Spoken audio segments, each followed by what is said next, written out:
In this video, I'm going to explain you what a WordPress theme is in an easy to understand way and help you choose a perfect theme for your website based on your personal experience and your preferences. So let's get started. WordPress is the most popular website building platform in the world. Today, over 40% of all the websites are built with WordPress. So what makes WordPress so popular? Well, you have complete freedom to create and design essentially any website that you can think of.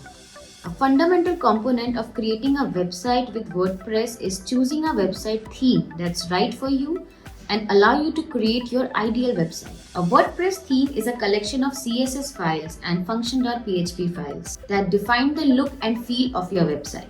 CSS files decide how your website looks, including colors, fonts, and spacing. They also tell the website how to display text, images, and headings.